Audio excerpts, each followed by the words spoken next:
Now, the State Coalition Officer of Kano State, Professor Usman Sulaiman, has declared the candidate of the New Nigeria People's Party, Rabiu Musa Kwankwaso, as the winner of the presidential election conducted in Kano State. Kwankwaso polled 997,279 votes to edge the other candidates in the keenly contested polls.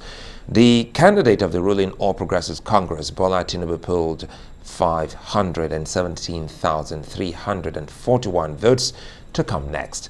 PDP had 131,716 and Peter Obi had 28,513 votes.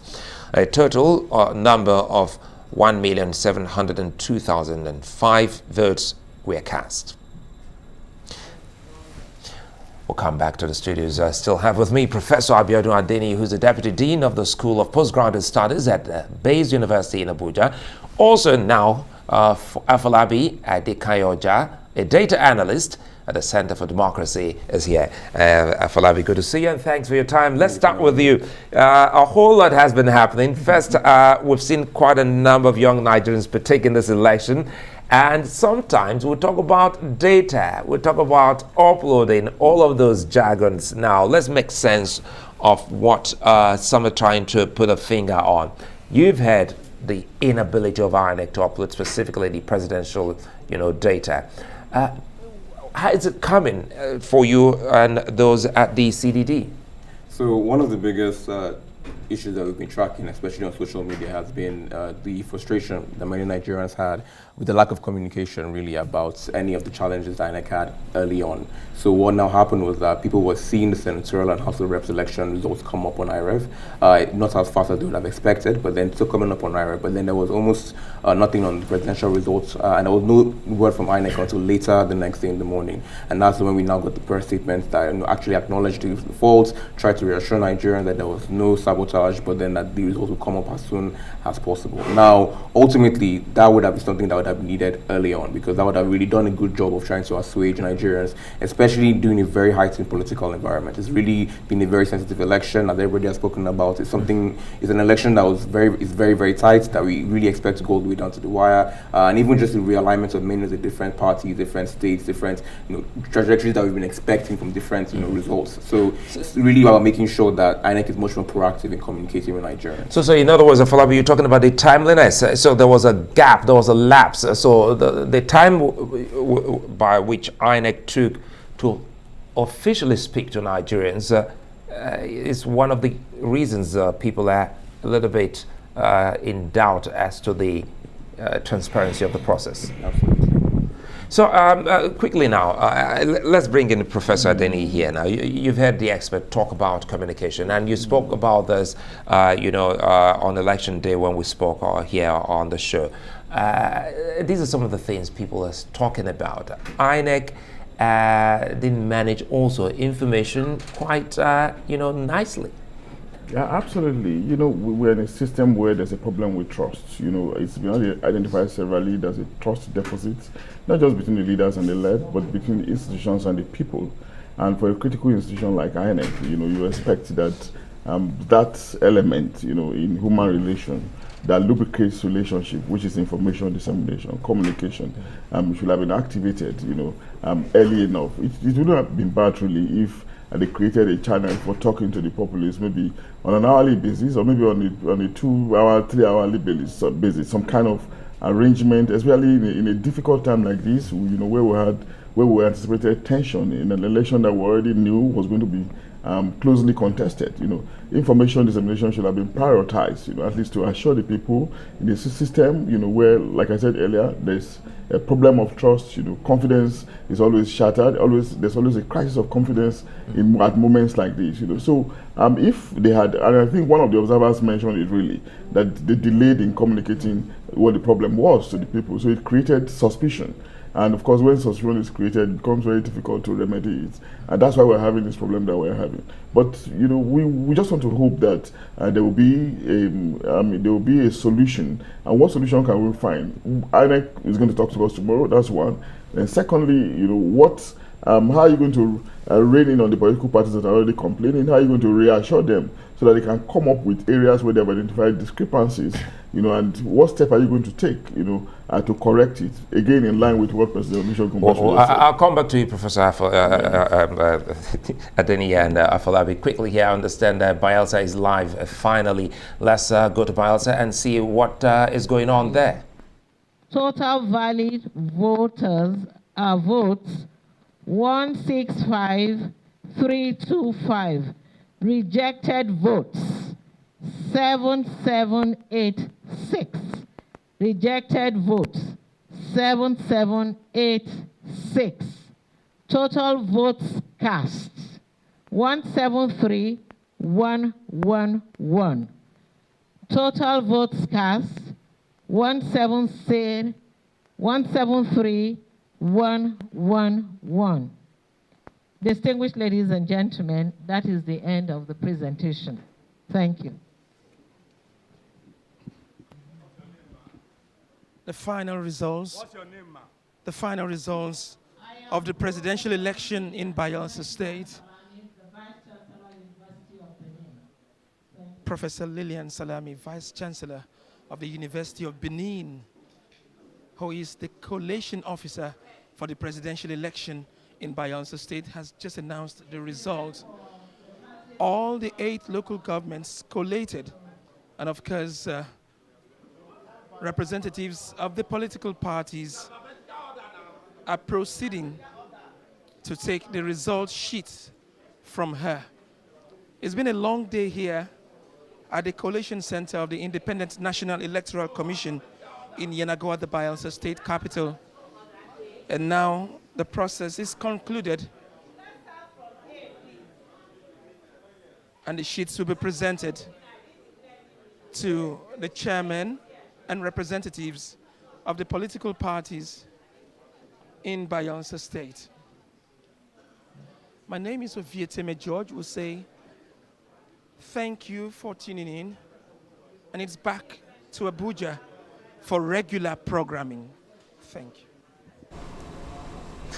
I'd like to thank you very much, Ovieteme George, our correspondent live there in Bayelsa State, and we've just heard the results of the final presidential election results as read out by Professor Lilian Salami, who is the Vice Chancellor of the University of Benin. So very quickly here, I stopped you for a bit running off there, so I'll come back to you later, Professor Adeni. Let's talk more about this data, Afolabi. Data is something that a lot of people, because one of the key concerns, again, people have been asking is if talking about the possibility of having a freeze.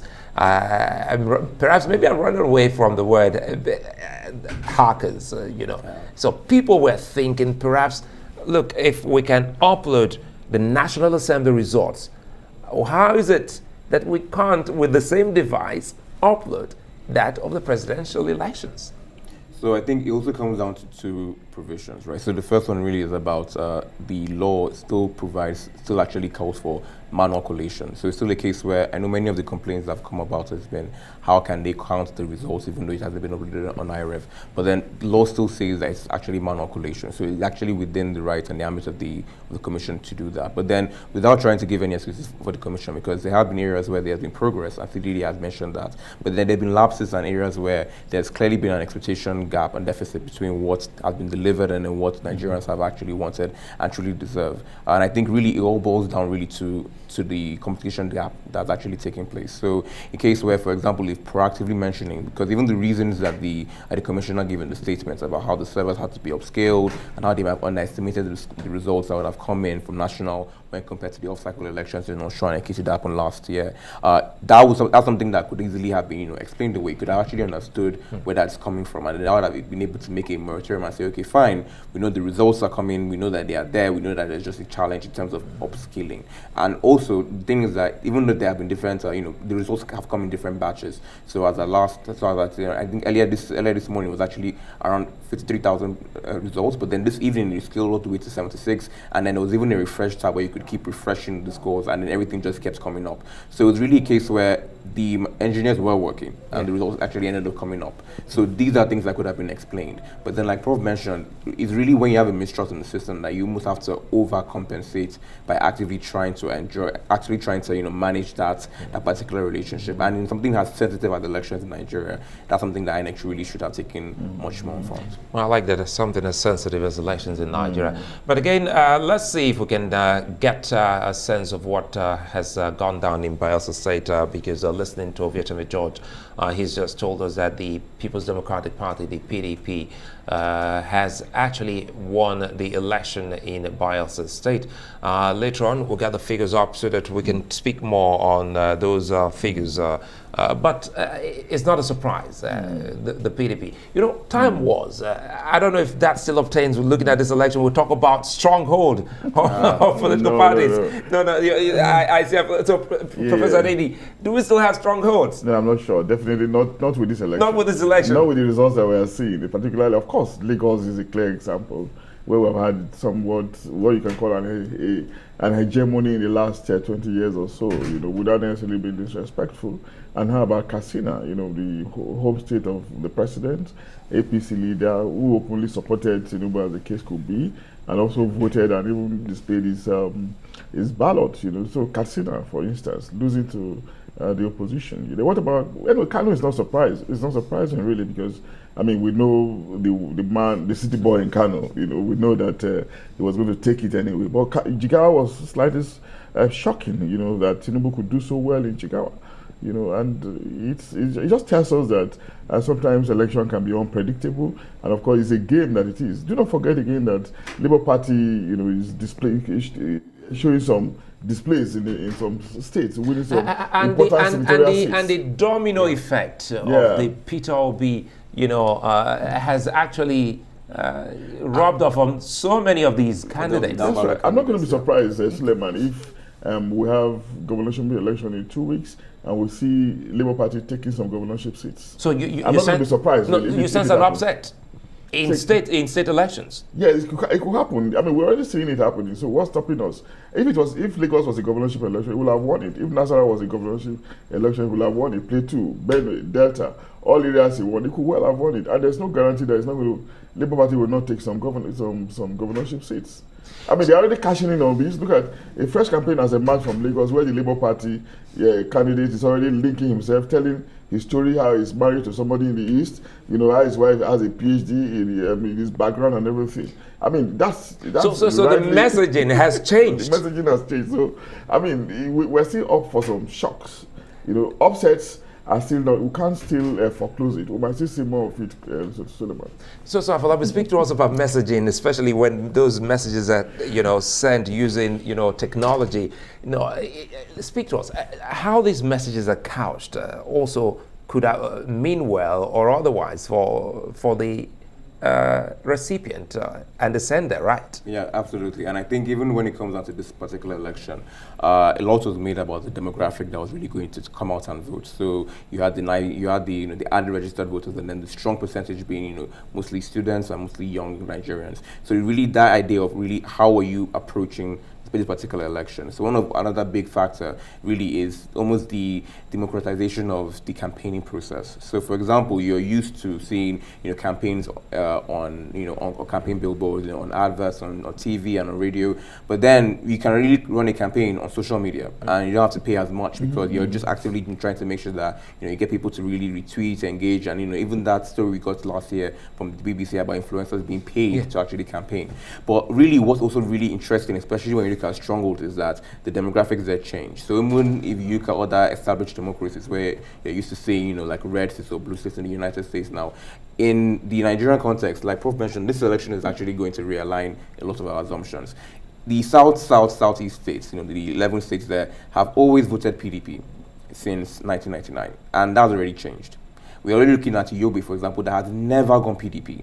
and that actually changed. And what we're going to look at the end of the election is looking at what actually would have shaped these particular, results. What would have really very big role. So prior to the election, and one of the sad things really that was really a negative highlight of this particular cycle is the fact that identity politics played a very, very big role. So you had many campaigns and many spokespeople really leaning into ethnicity, to religion, to the differences, and really trying to make sure that their bases came out to support them on that particular ballot. And now that's something that we're really looking at, where you're expecting candidates in particular geopolitical zones to have candidates from those particular geopolitical zones to do very well.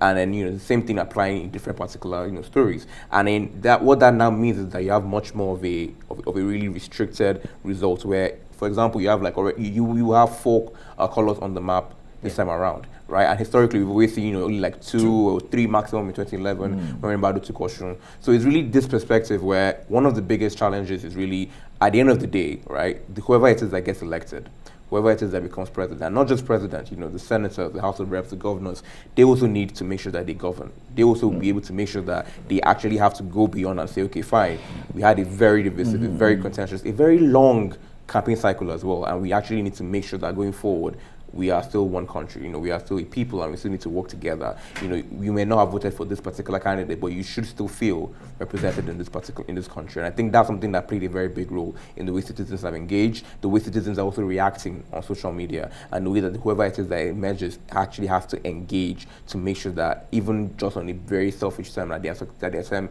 is actually successful, and they're able to really carry Nigerians along as they go forward.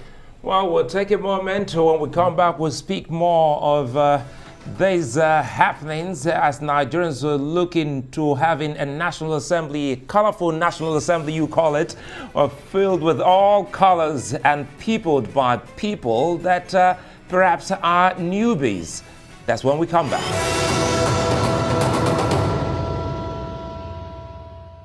Well, if you just joined us, you're welcome. You're watching Arise News special here from Nigeria's capital, Abuja, as we bring you special cross-country coverage of Nigeria's presidential and National Assembly elections. Counting and collating votes continue to dominate the headlines in Nigeria and beyond.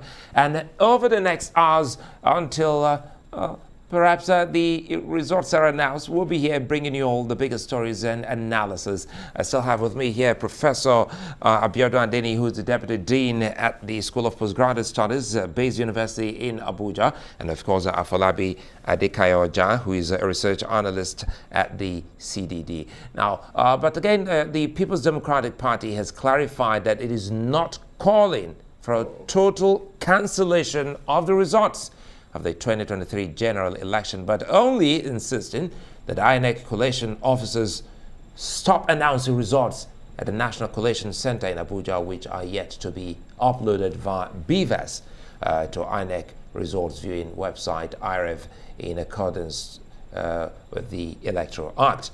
The party said this at a press conference in Abuja, where it explained the decision of its agent to stage a walkout at the National Collation Center in Abuja. The PDP is asking that only result already uploaded in the INEC results viewing portal should be announced at the Collation Center. Consequent on the above Section 64 of the Electoral Act 2022, any result announced by INEC is ultra-virus, illegal, and of no consequence whatsoever, unless they are results already transmitted directly from the polling units. So procedurally, INEC cannot continue to announce results that are yet to be transmitted as expressly stated in the relevant sections of the Electoral Act. The integrity of this election has been compromised and vitiated by the admission of INEC officials that there was a technical glitch in the midst of the election which affected the effective functioning of the BVAS machines. The Labour Party says it has lost confidence in INEC with the results being announced. The Director General of the Labour Party, Balogun Akin Oshutoku, says the party is calling on INEC to suspend further announcements of election results and cancel the entire election process, as it does not adhere to the tenets of a free and fair election. He's asking INEC to conduct fresh polls that adhere strictly to what is enshrined in the electoral laws. Labour Party campaign spokesperson Dele Farotimi says a rejection of results by the party is not a call to cause havoc, but what the party sees as crucial. We regret to state that we've lost confidence in the results being collated and being announced. Nigerians have inundated us with calls and protests over INEC's non-compliance with provisions of the electoral guidelines and the obvious manipulations of the election results. We hereby call on INEC to suspend further announcement of the results and follow its own guidelines or completely cancel the entire election and make plans for another election with strict compliance with the stipulated laws and guidelines. We don't need to incite anybody. Nigerians came out in record numbers, the way they haven't come out since 30 years ago. The last time there was that level of turnout was in 1993. And they are currently engaged in electoral fraud. It is for them to maintain peace on the streets. We have only called for calm at this conference. We have not at any point in time sought to exacerbate things. They actually want us to be fighting. And we are not interested in fighting, and we urge Nigerians to be calm. A coalition of accredited election observer groups is asking the Independent National Electoral Commission, INEC, not to announce the Federal Capital Territory Senatorial and House of Representatives result, but to stop the collation process and conduct fresh election in polling units where the beavers failed to function. Addressing the media, the group cited several irregularities in the process, including late arrival of materials and INEC staff, omission of voters' name from the voter register of the original polling units, overvoting in numerous polling units, and their inability to upload their result in the beavers machine. We observe very sadly that over 45% of the polling units in FCT could not upload the results in the beavers machine after voting by the INEC other staffs, due to the fact that the network, there was no network in the beaver machine to upload the results. About 45% of the polling across FCT could not load the report in the beaver machine. As such, giving room for manipulation. We observe cases of misplacement of sensitive materials by INEC HALT staffs in the wrong polling units other than the original polling units, hence depriving voters of exercising their civic rights. We also observe that INEC has a major challenge of results, coalition, and management. And the political parties have been trying to make sense of what they meant by some of their complaints, which is very germane at this point in time. And we've just heard, a call for some section of the elections to be revisited here at the FCT. And Professor Adeni, you were right here with me when we saw some of these people still out there past midnight. Perhaps these are some of the complaints they're asking INEC to revisit. Absolutely, and I want to link it up to the intelligent point that Afolabi made earlier. Go ahead. About the need, for leaders, to reciprocate the gesture of the populace, the citizens. You could see the passion, their enthusiasm towards this election. I hardly can see any other thing that can rouse the citizens, as maybe football match, for instance. Maybe when playing football match, you see people coming together. Other than that, maybe it's this kind of election where you see the average Nigerian citizen, whether those are the high or the lower rung or the economic ladder, coming out, wanting to boost their self-esteem, rightly so, to be part of the process of selecting or electing those who will rule them for another 4 years. The passion was just overwhelming, and that's why there are concerns about these imperfections that we've been talking about all day. But the onus is just on the leaders to reciprocate and not get into power and begin to ride roughshod on the citizen. It's just natural that when you see the people, wanting to participate in the development of their country through the performance of their civic responsibility, then we just naturally have to be morally upright and try to reciprocate by providing good governance. That's something that we should take forward, as a nation, because the bane of our development has always been the lethargy of leadership, and it's highly incontrovertible. The lethargy of leadership has been a bane, and people invest their hope in you, and you disappoint them, with impunity. Regrettable, but perhaps we could learn from this and maybe try to reciprocate it. Good gesture of the populace, as the case could be. But back to your question, we'll still continue to see this back and forth over calls for cancellation. But again, that's the place of the umpire. The umpire is there to decide, and in deciding to, they also have to be upright. And that's why we're seeing that if we notice any imperfection, an imperfection that is otherwise avoidable, it becomes even more painful. And that's why the complaints are mounting against INEC failure to activate the server, as the case could be. And Afolabi, one of the other areas that we should also concern ourselves with has to do with the movement. Now, I like us to talk about the movement when I have young Nigerians. I spoke with Kachi Ononuju, and Kachi Ononuju said to me, he said, well, this is the movement. This is Nigeria's spring. Irrespective of your political leaning, Nigerians went all out, voting, perhaps in anger against one form of disorder or, in this election. Now, does that also resonate or cohere with the data you see when you glean, comments on social media? So, that's actually perfectly right. That's a very good summary, because what you would observe is that a lot of Nigerians did take part and did actively get involved, not just in terms of coming out to vote, getting people to come out to vote, providing support. It rained in Abuja, and everybody do that during that particular period of the year, and people were still outside making sure that they could vote, making sure that they were there to even count the vote. So there were many Nigerians that got involved in voter sensitization, in registration, everything involved.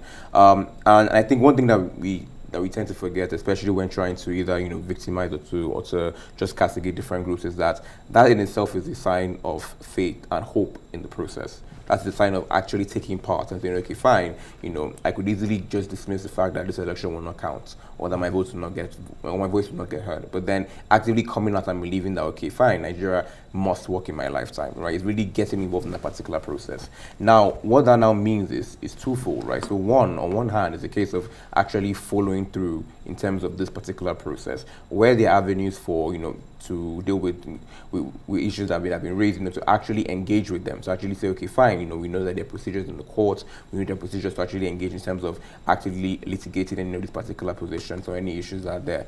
But the second thing, which is really important, is also on the side of the regulators and the groups actually managing this thing, especially INEC in this particular position.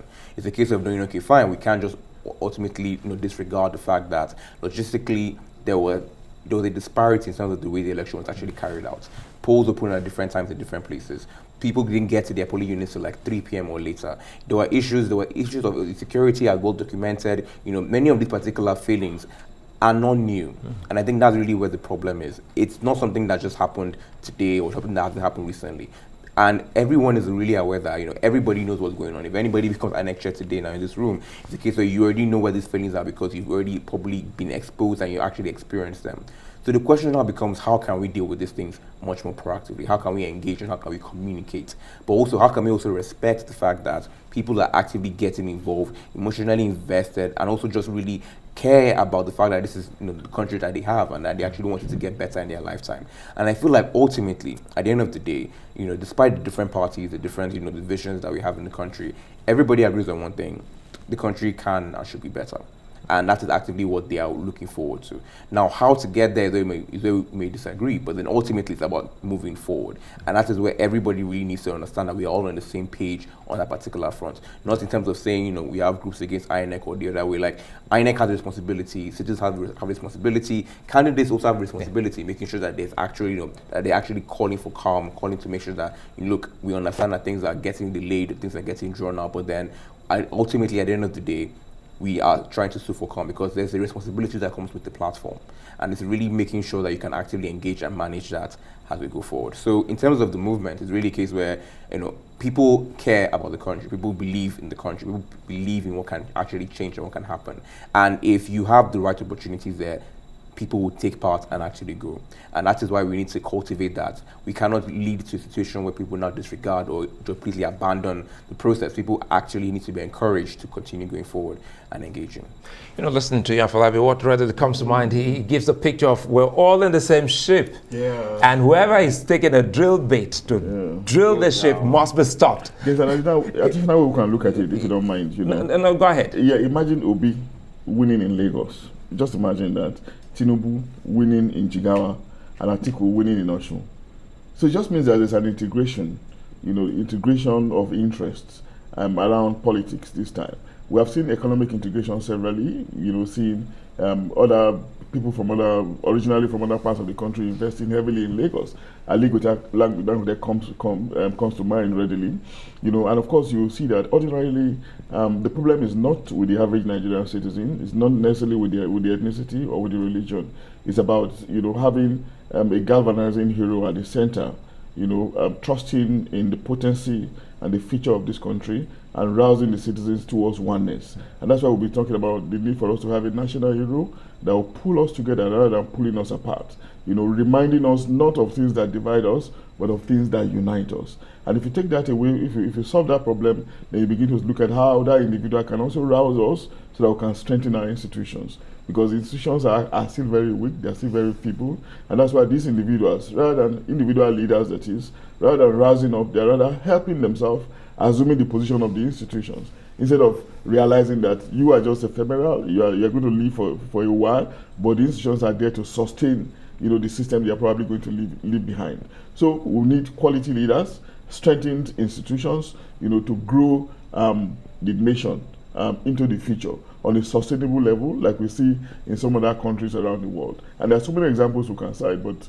maybe I shouldn't take your time. No, I've got the time. I'll come back to you. So, Afolabi, you're going to say something. Yeah, so really, I think even just borrowing from that particular analogy, and you just build it anymore, we don't need, singular heroes. Everyone really has the capacity to really do that, right? And there's this idea where we all hold responsibility and trust for the next group that comes forward. So it's the kind of thing where ultimately, at the end of the day, there's going to be another person that comes forward, even my organization or wherever it is I am, that actively wants to grow and then will actually succeed me and replace me in this particular position. There will be another newscaster that is looking at you right now on TV and actually thinking, okay, fine, I want to become a newscaster, I want to become a prof, like prof here. So it's really this kind of thing where, it's really a thing where there are many of these groups that are actively trying to step up, and it's also our job in making sure that, okay, fine, as much as possible, they should not meet the country and the structure the way we met it, and really building on that to go forward. And come to think of it, Professor Adeniyi, whoever emerges president at the end of the day will have one thing running in his mind, that you cannot, toy with the Nigerian people anymore. Absolutely. And it's very interesting to see the consciousness, how it has just grown within a short span of time, And you think maybe some sections are probably more illiterate than the other, or some people are not conscious, but you cannot be definitive about that, because you see the passion, they invested into this electoral process simply means that you cannot joke with them. And to some extent, I think, in fairness to the politicians too, they didn't really joke with the populace, because they went around the states campaigning, trusting in the fact that they were going to be, they depended on the voters, casting their ballot for them. And that trust, of course, came out in the way they reacted to the election. Because this election, at the end of the day, when INEC comes out with the figures, I expect to see an increased number of voters, much more than we've been having in the past. particularly in 2019, in 2015, where there was largely voter apathy, and when you had about 83 million registrants, and unfortunately you were having just about 30%, about 30 million voting for determining who becomes president. I see that increasing, and of course going forward, it might also continue to increase. But again, it's important for maybe the leader to be mindful, the next leader or the next administration, to be mindful of things that discourage people from actually going out to vote. It's not just, it shouldn't also be left at the level of leadership alone. What about the political parties? When I mean leadership, I'm talking about the government. What about the political parties? They also have a role to play. In the past, they have been very lethargic, unconcerned about mobilizing voters, mobilizing supporters. They simply believe that the plan is for them to win without necessarily having the whole population voting. Imagine Lagos State with about 6-point-something million registrants and only about 1 million voting. That's not good enough. We know that voter apathy manifest happens all over the world, but in a democracy that is growing like this, we need more involvement. More involvement can actually help us in strengthening the capacity and the quality of who eventually comes out as leader. And I was going to ask Afolabi, let's talk about the Macron effect. Now, we recall that in 2017, President Macron emerged not through any of the traditional parties, and no one thought he was going to pull that. And today we have seen some people going into the National Assembly as first-time politicians and not on the platform of any of the traditional political parties. So what has happened now? Do you see in Nigeria in the perhaps a foreseeable future having a president that will emerge from none of the traditional political parties? I think ultimately one of the biggest issues, and that's actually something that many of us tend to forget when we look at candidates like Macron or even Obama, for example, is the idea that for these upsets or for these changing of the guards to take place, you need the structure and the institution to actually be working fairly. Because, one thing that Prof. and I actually not agree on particularly here is the fact that we don't think the voter turnout will actually be as high as we originally envisaged. And the reason is, they go down to, the logistical issues that INEC had, the fact that there are many people who waited, who queued, and then they either because there wasn't enough ink, or the machines weren't working, or like just many of the different challenges that were present. And then the insecurity. There were many particular areas where people got scared of, or people got like gunshots during an election period. So many of these particular challenges, they really played a role in dampening the expected turnout that we were actually looking for.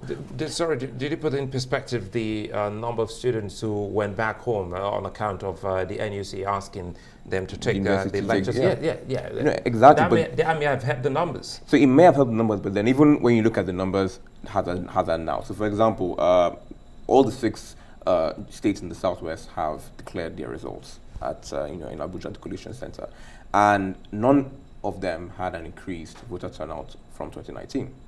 Now we're looking even at a case where there was a candidate, in Lagos from who's gone back home. Whose school's in Abuja and has gone back home. So it's really that particular situation where that played a very big part. Voter turnout has dropped. So they are very, actually, as of now, we haven't seen a state where the voter turnout has actually increased since 2019. And now we know that there are factors. So no more people wanted to come out to vote. No more people were interested. But then the question now becomes, what happened? What led to that? Yes. And if you look at many of the different polling assumptions around the election, one of the consistent things was that voter turnout will play a very big role in determining how the results will come out. So now what we need to do is that, on one hand, we know that there's still that optimism in Nigeria. There's still that Nigerian spirit where you can really thrive, you can really do what you can do and make sure that the country is better. You can be better for it. But then there's also the need to actually cultivate that by making sure that the structure and the institutions are actually present. So making sure that, look, if I want to run, I can go up and down the country and not feel worried about particularly being attacked. I know that if I get involved in the process, INEC will do all it can to protect me as a candidate and ensure that I have a level playing field to the best of their ability to make sure that this election is actually free and fair. I know that my supporters come out to vote, that they don't have to get worried about being beaten up by thugs, or that their polling units will get completely ostracized or marginalized. It's about making sure that they know, and I know that, okay, fine, I can take part. It will be a free and fair process. If I lose, I know that I did my best, and the citizens and the country, and the people voted differently. And if I win, I know that I have a fair mandate because, ultimately the group that I was actually trying to serve has chosen me to do that service. So it really is about really making sure that we have these particular positions in place to make it possible. So already things are already started changing, and that's one thing that we've been trying to do, especially at CDD, where it's about really providing that balance,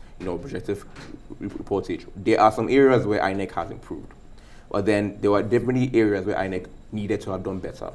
And it's about knowing that where the markers, where the pockets of progress were, that is actually what has even helped or led to such, many different outcomes and many different upsets that we see. But making sure that this is not just, it's one step forward, 2 steps back. It's about actively pushing for that progress to be sustainable, continuous, and consistent. Well, let's take a moment. When we come back, we'll be speaking more about the outcome of Nigeria's election, some strongholds broken, power of incumbency destroyed, and all of that here on the show.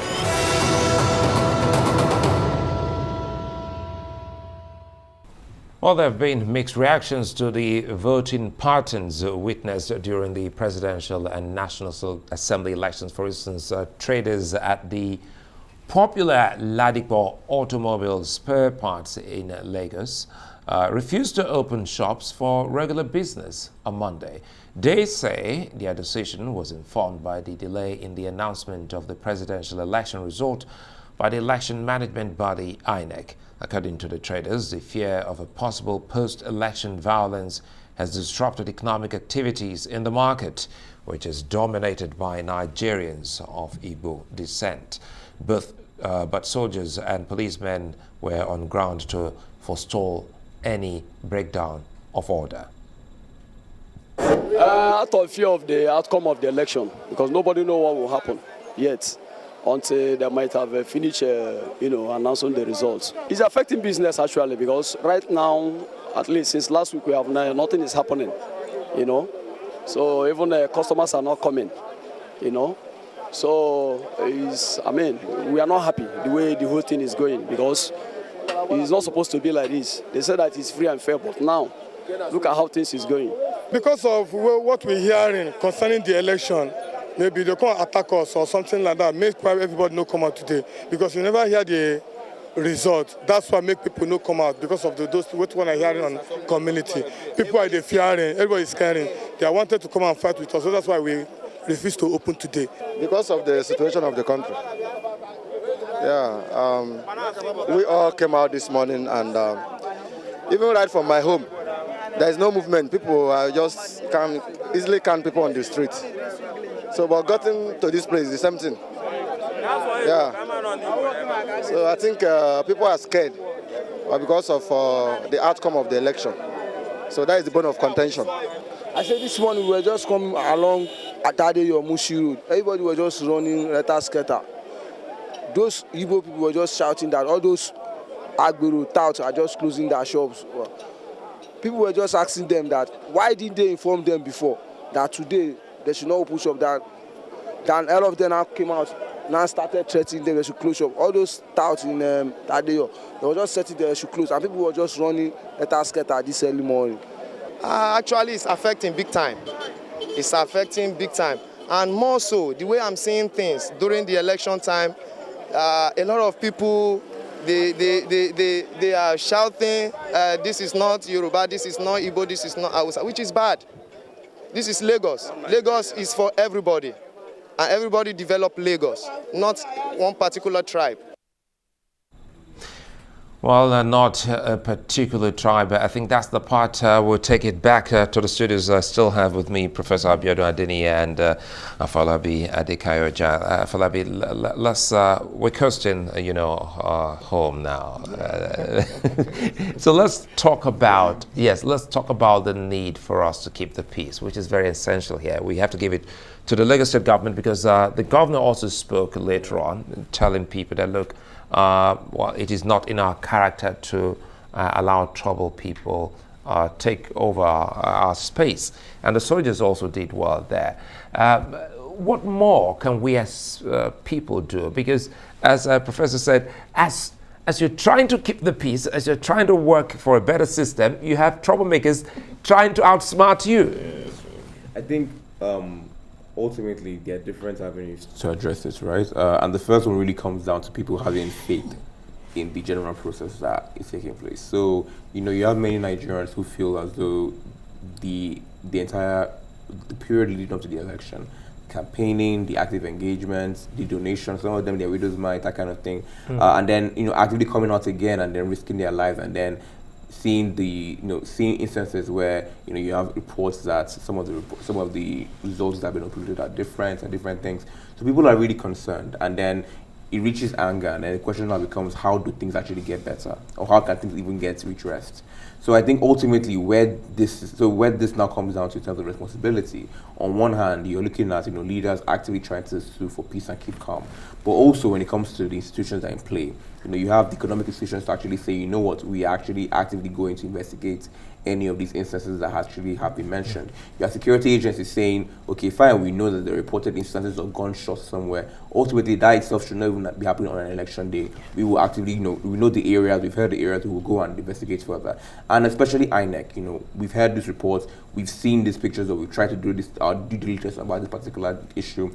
We will now actually check, on IRF, check the original reports, and actively try and say, okay, fine, where are the issues, where are the challenges, and how can we resolve this going forward? Ultimately, it really comes down to, like Prof mentioned, there's a lack of trust, which means that there needs to be, people really need to do much more to try to manage that. So I think in trying to sue for peace, there's two avenues. One, you can say, okay, fine, let's try and manage things down, let's try and calm the polity. It's already very inflamed, it's already very sensitive, but also follow up the words with action. And with a clear path of action, many citizens will feel much more, at least increasingly assured and reassured that, okay, fine, there's actually a policy and thing in place to try to address any of the issues that they've raised. And Professor Adeni, we're people of law, and perhaps those laws, for anyone aggrieved, should approach, established institutions, to right any wrong or grievance. But in this case, we've seen people who have, on election day, people caught on cameras, and these are, some of them are known faces, known names, and for us to actually show that that's not who we are, we need the authorities and agencies to actually move it. Absolutely, but first I thought some of the leaders did well today by calming frayed nerves, and by coming out to speak to the people and say, yes, this is the result, let's just accept it. I think APC presidential candidate Bola Tinubu did that, and I think the governor also assured the citizens, advising them to remain calm. I think that was good, really. If there was anything that was going to happen, it probably contributed to thawing, whatever it was going to come up. But again, important in what you have said is question of institutions. Our institutions are not necessarily, they're not always actual. Some of them are virtual. And we have said they're not very strong in this system. They're still very weak, and it's one of the bins of our underdevelopment. Actual institutions, of course, where you can see the physical ones that you see every day, maybe structures, infrastructures, and utilities. But the virtual ones are probably things like law. Law is very, very important. In our system, yes, we have laws. There's no kind of law we don't have in this country. Our systems are completely covered by regulations. And sometimes they may not even be black letter laws, but it could be ethical. And we know all these things. They are rooted in our cultures, in our tradition. But one thing that we are good at is to obey them in the breach. And it's still like the bane of our system, like I said earlier. We were colonized by the British quite all right. And of course, most of their laws are also what we have. But if you go over there, you see religious implementation of their laws, no matter how minute.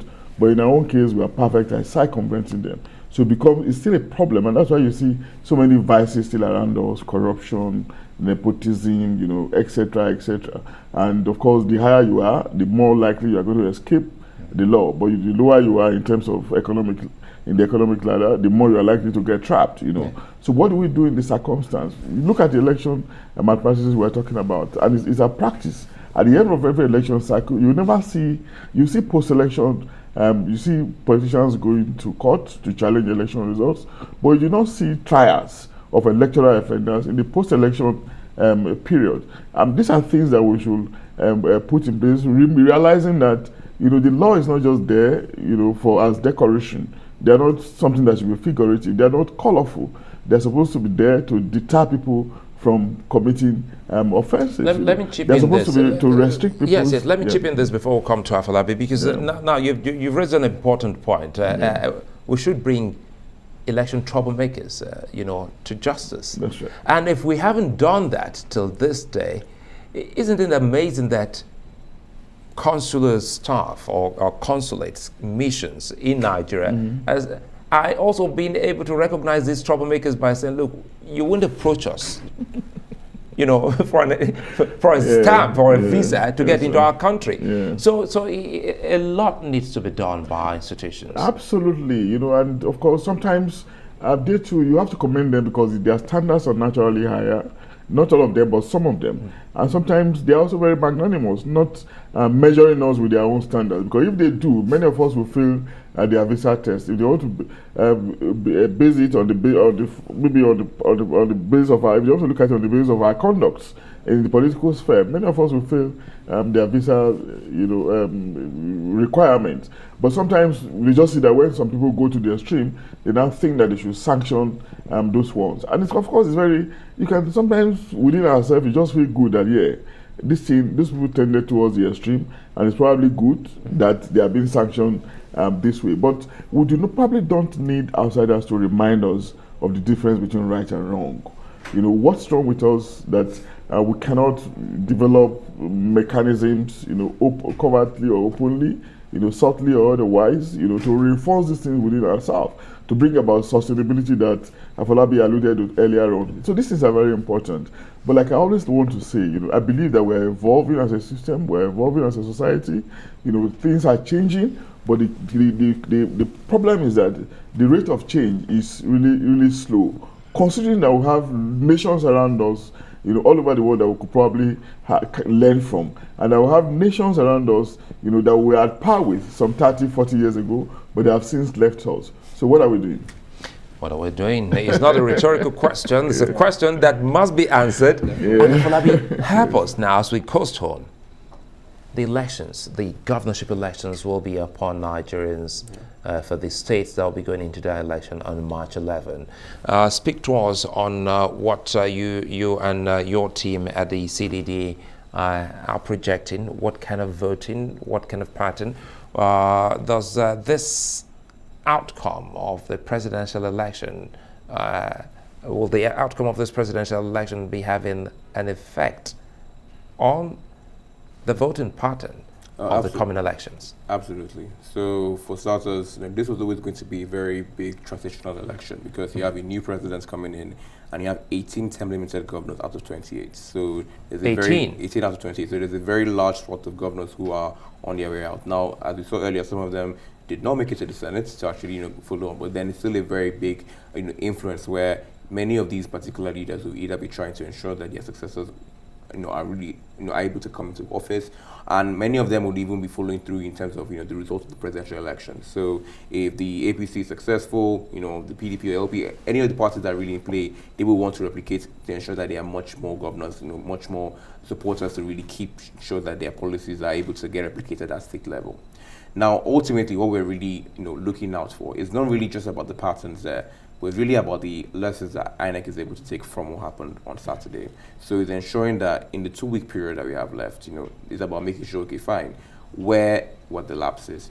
Why did the materials not get there on time? Why were there issues of insecurity? Why were there reports of IRF not being uploaded early on time? Even just being clear in terms of, okay, fine, this is what is going to happen.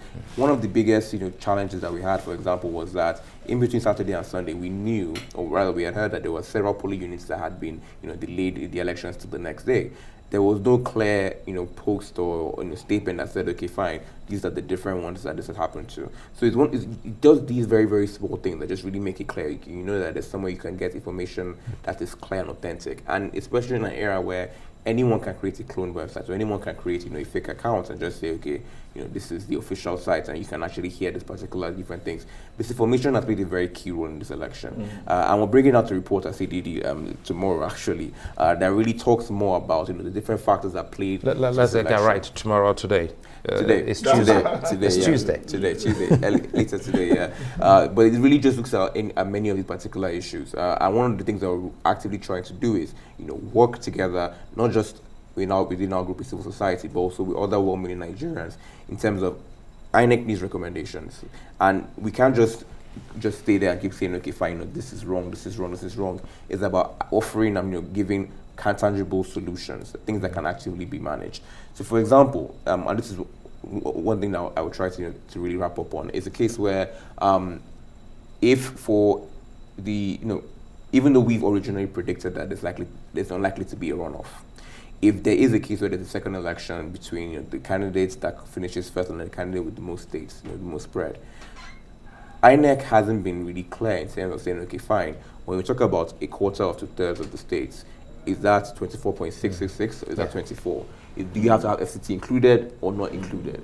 And these are the kind of things that, for example, if we get to that situation and the INEC now makes a decision on that in the moment, obviously one party is going to feel aggrieved. So it's about really proactively communicating to us. All right, okay, we'll wait for your release. Afolabi Adekayoja, research analyst at CDD. Many thanks for being such a nice company. And of course, Professor Abiodun Adeniyi, thanks for your company as always.